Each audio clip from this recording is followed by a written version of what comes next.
Hello, welcome to Suing the Belfast Seahorse. My name is Quianna, and we are having a discussion about the right to education. What is your name? I'm Athavan. Mathavan? Athavan. Athavan. Yeah. Is it a Pakistani name or Indian name? My family's all from Sri Lanka, actually. Sri Lanka? Yeah. Okay, I got both of them wrong. Yeah, so I have some questions to ask you. What is the extent of, for example, a university like Queen's, their duty to protect students from political repression when it comes to research topics on state crimes? Okay. I think the main kind of issue we're talking about here is bias, because when you come into teaching students about a certain topic or even introducing them to a certain syllabus, there's always a sense of bias depending on who's prepared for. So I think it's very important to represent both sides, and everyone's opinion, and I think that's the main thing going in, and to let students kind of form their own opinion instead of like forcing something down their throat. So. And if there are both sides to like a political issue, let's say for instance, cybercrime, there is cyber hacking, which is, I think, looked upon as great or good, and then if it's white cyber hacking, and then there's black cyber hacking that's looked at as bad, right? You talked about both sides. Does the university have like a responsibility to protect the students' right to research that if they are presenting both sides? I think the university does have a fundamental, like a basic level of protection that they must have. But then at the same time, if students are embarking on, studying a certain subjects, there shouldn't be any restriction. I think the university should kind of almost announce what the risks are, but also at the same time give them the freedom to kind of express themselves and delve into a topic if required, if that makes sense. Yeah, that makes sense. It's a very thin line, fine balance to maintain, and that's at the end of the day the university's responsibility. And also like discretions of the student as well. They should know what they're studying, like going into. Thank you for sharing. Should the university guarantee the students like right to education? I think we covered that topic, but what role, if any, should a university like, for example, Queen's, play in advocating for the public's right to know about research that has to do with state wrongdoing? Let's say, for instance, I want to research a topic about state wrongdoing. Does the university have a role to protect that and the public's right to know about that research? Absolutely not, in my opinion, because of research from a university level, especially on state wrongdoings, it's not funded by any big corporation. Like, for example, if you take studies on certain chemicals or studies on certain, techniques, pharmaceuticals, they are backed by major corporations, and they might have some kind of agenda to protect the studies for patent purposes or something. But if you're looking at state wrongdoings, there's almost a sense of responsibility to be transparent about what you find and make sure that whatever you find is kind of known to everyone. So I don't think to answer your original question, no, I don't think it should be kind of protected. I think it should be very transparent. Very transparent?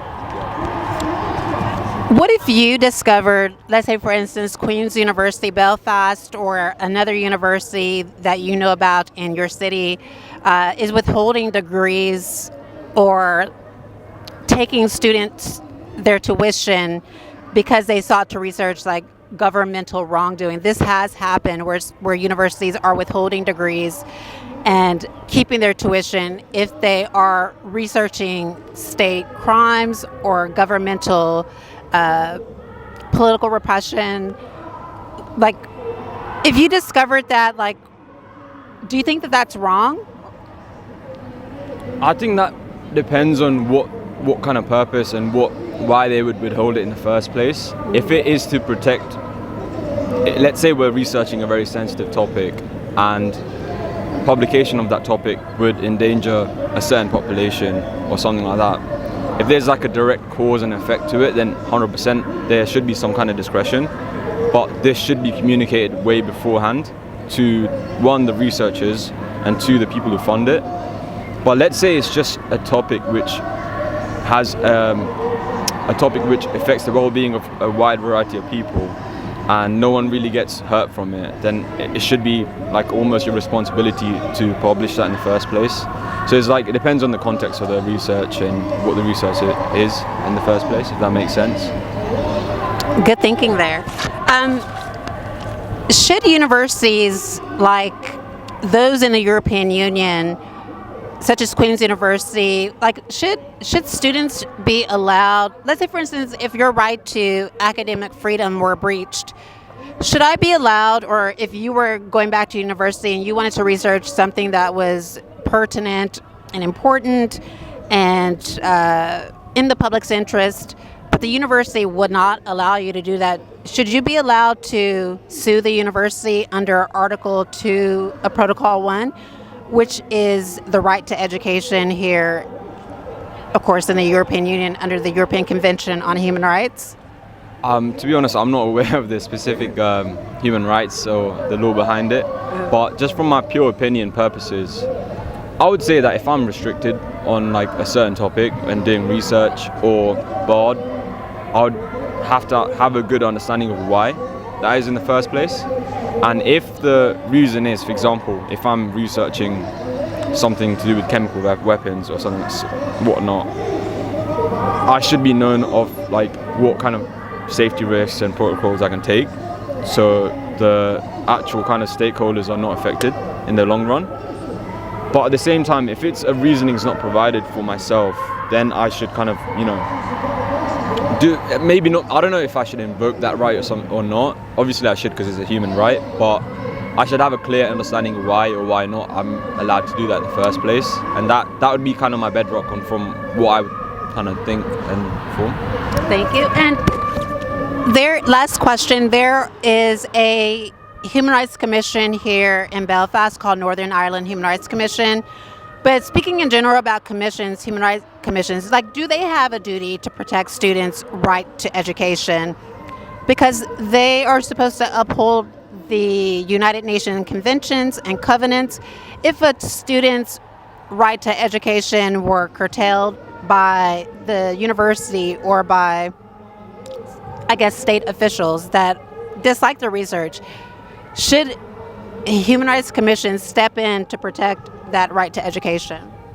To be honest, I'm not too aware of what this organization is in the first place, but just from my understanding, if there's a group of people who are defending someone's rights, I think education is one of the top, it's up there, because at the end of the day, as humans, we've come from our very early days when we're not as developed to here because of education, and to restrict that and to kind of, funnel that into certain avenues, it's not exactly right. Education should be allowed to flow in the direction of, whatever your own wanting and future and dream is. So yeah, if a stakeholders at the end of the day is the main kind of purpose is to protect education, that should be, the main kind of purpose to do it in the first place. And thank you for your time. Say your name again. Athavan. Athavan. And if you want to, you can tell people where to find you. If you don't have social media, that's fine. I'm not really prominent on social media, and just happy to kind of give my opinion today. All right. Well, thank you for your time. Have a good day. Awesome. You too. Bye-bye. So are you part of